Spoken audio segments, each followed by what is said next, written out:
Hey everybody, thanks for tuning in. This is Iskamaha with Iskamaha Studios. Today we're going to be doing a review of a piece of gear here that I have. It's the PreSonus Studio channel strip. And it is a tube channel strip. It has tubes on the inside here. Actually, I'm pretty sure it just has one tube for the preamp portion, but it's a preamp, a compressor, and a parametric EQ kind of all in one unit here, and it's rack mountable, so it has screws on the side where you can mount it into a rack. But we're going to be running some vocals through it and running guitars through it as well. I did play around with it the other night and had some fun with it.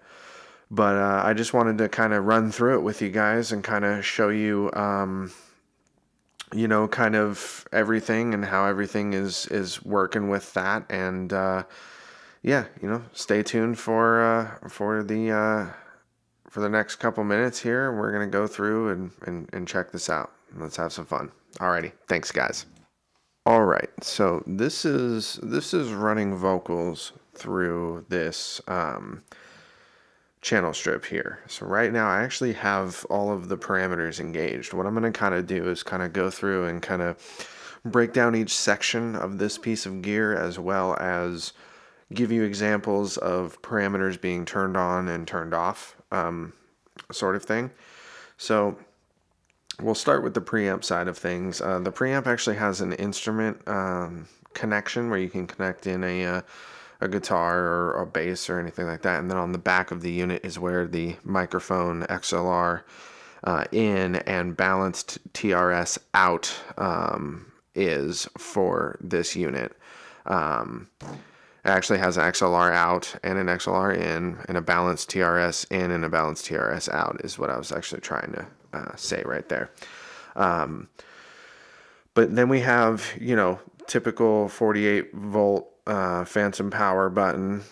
We have a reverse polarity switch here.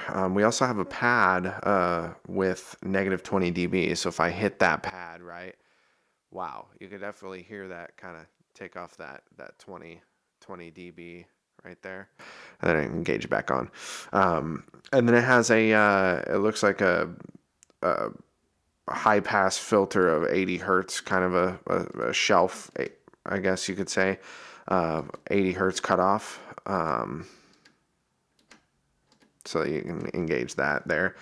And then we have the typical gain knob, to adjust the gain. But then we have kind of this tube drive where if you really crank that tube drive, then you can kind of get that. You can hear some of that kind of distortion on the end of my voice there when you crank up that tube drive, which is pretty cool. And then we're going to move over to the compressor side. So with this compressor, it has a light for, you have a soft knee function, and then you have an auto function. I'm assuming the auto just kind of adjusts to the different parameters that you have set. I could be wrong, though. I have to do a little bit more researching on that auto button. But the soft button is for the soft knee of the compression. And then, of course, you have ratio, attack, threshold, release, all that kind of stuff, makeup gain.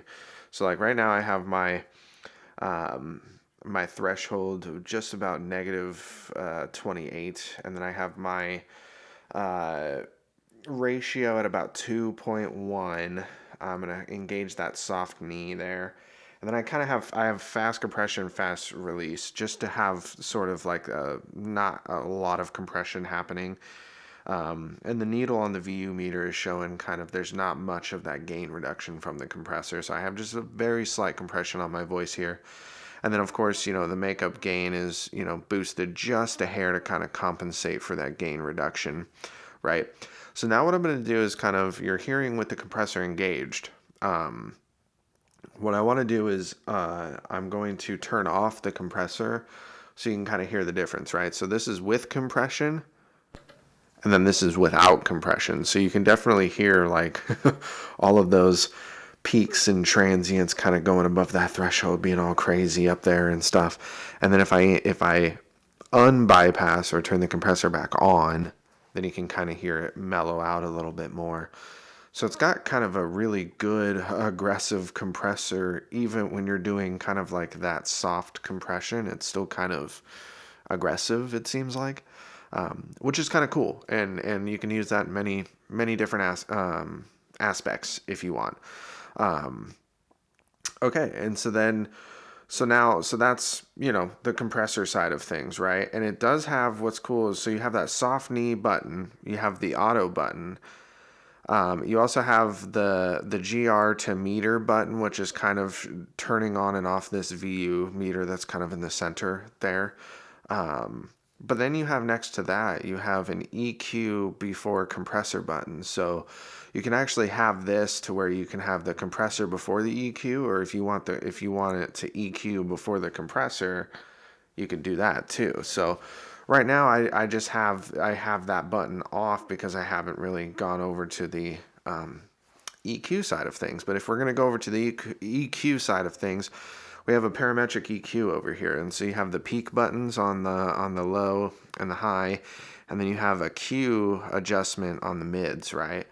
And so you have your typical parameters with that. On the lows here with that peak button, you have your frequency control of what frequency you want, and then you have the gain, how much you want to attenuate or add to that frequency there. Same thing with the mid, except you just have that Q on how wide you want the frequency to be affected, right? But then you have the other controls there as well. And then on the very end of this, you have your kind of level meter of like the output of the entire channel strip and how kind of loud you want that, right? So I'm actually going to engage that EQ before compressor button. So this is without it. This is kind of what it sounds like without that. And then if I engage it, this is what it kind of sounds like. So this is with it right now. You're hearing it with the EQ before compression button pressed in. And then this is what it sounds like without. There's not much of a difference. There's a little slight difference you can sort of hear. But it's kind of night and day different. If I was to bypass both of these, right, like you can definitely hear like all that noise floor, all that extra stuff kind of happening, right? And then if you just kind of engage it one by one, that's the compressor turned back on. This is the EQ turned back on. I mean, you kind of get that clarity back, and it's really nice. So as far as vocals go, this is a nice piece of gear. This is a really, it's a really solid piece of gear, and it fits for a lot of different applications. I mean, running vocals through this, you can totally dial everything in before you even hit record, or you can just, record your vocals and then run everything through this and adjust it however you want, and then print your mix that way. But so far with the vocals, I mean, it sounds spectacular. I'd be down to try different microphones at some point at maybe a different time. But just going through this little Shure 55 that I have here, I mean, you really, you got to crank the gain because the gain's up pretty high right now. If I was to kind of adjust, you can kind of tell you see the difference there. You can barely kind of hear my voice, and then it's like this is pretty high. So this microphone naturally has kind of a low you really have to crank that gain in order for the microphone to really kick in. Oh, people are texting me on my phone here. I should probably turn that off. But anyway, I just wanted to go through this microphone vocals through this thing with you guys, and stay tuned. The next track that I'm going to have here on this little podcast episode is me playing guitar through it. So hope you guys enjoy that. Thanks for listening. All right, so this is going to be, I can't have with this channel strip here, I can't have the microphone and the guitar kind of plugged in at the same time, because it's a one channel strip here. So what I'm going to do now is I'm basically going to play guitar through it, and just I'm going to have the exact same parameters I have set right now for the vocals. And I'm just going to kind of play the guitar through it and kind of bypass different things and just see kind of what tones we can get out of this and just kind of explore with the guitar. So I'll be working on that here in just a moment. Okay. All right. So this is kind of with everything kind of engaged, if you will.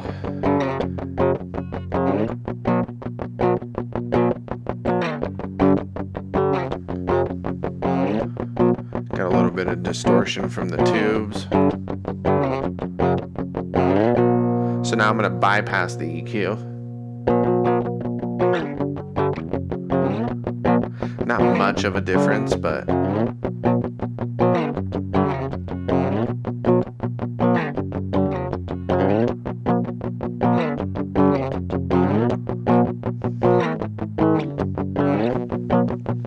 don't know what I was doing with those chords there, but whatever. And then bypass the compressor. And then I kind of play more open, so you can kind of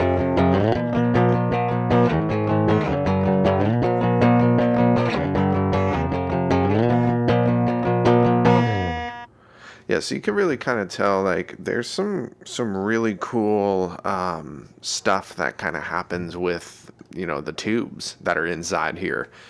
It really adds cool texture, but I just wanted to kind of make this little audio clips for you guys to kind of share with you, just because, you know, I probably could have made a video of this, but I don't know. I just, you know, I was having fun playing around with this, and you know, I'm probably going to start doing this a lot more where, you know, when I rent out gear and stuff, like, I'm going to make these for you guys and kind of do a review on this. But honestly, this PreSonus studio channel, tube studio channel, I'm going to probably rate it. I'm going to say, I'm probably going to give this like a 7 out of 10. I mean, I'm kind of, I don't know. I haven't really tried too many. So, but out of the things that I have played with, you know, yeah, I'm going to give this about a 7 out of 10, maybe a 7.5 out of 10. It's pretty solid, pretty solid piece of gear. So, all right, my friends, if you guys really like this one, please like, subscribe, share, stay tuned for some more. And soon I'll probably be doing some videos of some gear as well, but I'm just now starting this podcast thing, and I would love if you guys were to like and subscribe to my channel, and stay tuned for some more reviews. Thank you so much. Have a great day. Hope you enjoyed this. Take it easy.